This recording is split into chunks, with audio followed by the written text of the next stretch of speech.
धृतराष्ट्र उवाच। धृतराष्ट्र ने कहा, धर्म क्षेत्रे धर्म की भूमि कुरुक्षेत्रे कुरुक्षेत्र में समावेता एकत्रित होकर युयुत्सव युद्ध की इच्छा रखते हुए माम का मेरे पुत्र पांडव पांडु के पुत्र च तथा एव निश्चय ही किम क्या अकुर्वता उन्होंने किया। संजय संजय धृतराष्ट्र ने कहा, हे संजय, कुरुक्षेत्र के पवित्र मैदान में एकत्र होकर युद्ध की इच्छा से मेरे पुत्रों और पांडु के पुत्रों ने क्या किया। कुरुक्षेत्र की रणभूमि में दोनों सेनाएं एक युद्ध के लिए तैयार होकर एकत्र हुई थीं, जो अपरिहार्य था। फिर भी इस श्लोक में राजा धृतराष्ट्र ने संजय से पूछा कि उनके पुत्र और उनके भाई पांडु के पुत्र युद्ध भूमि में क्या कर रहे थे। यह तो स्पष्ट था कि वे युद्ध करेंगे, फिर भी उन्होंने ऐसा प्रश्न क्यों पूछा।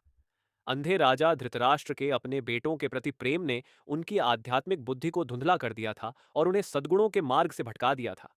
उन्होंने हस्तिनापुर के राज्य को अपने असली उत्तराधिकारियों अपने भाई पांडु के पुत्रों पांडवों से छीन लिया था।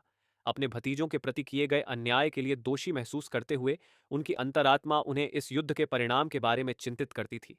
धृतराष्ट्र द्वारा इस्तेमाल किए गए शब्द धर्म क्षेत्र, धर्म, पुण्य आचरण की भूमि उस दुविधा को दर्शाते हैं जिसका वे सामना कर रहे थे। शतपथ ब्राह्मण में कुरुक्षेत्र का वर्णन कुरुक्षेत्रम देव यज्ञम के रूप में किया गया है, जो अनुष्ठानों का विवरण देने वाली वैदिक पुस्तक है। इसका अर्थ है कुरुक्षेत्र दिव्य देवताओं का बलिदान क्षेत्र है, इसलिए इसे धर्म को पोषित करने वाली पवित्र भूमि माना जाता था। धृतराष्ट्र को डर था कि पवित्र भूमि उनके बेटों के मन को प्रभावित कर सकती है। अगर यह विवेक की क्षमता जगाती है तो वे अपने चचेरे भाइयों को मारने से दूर हो सकते हैं और युद्ध विराम के लिए बातचीत कर सकते हैं। शांतिपूर्ण समझौते का मतलब था कि पांडव उनके लिए बाधा बने रहेंगे।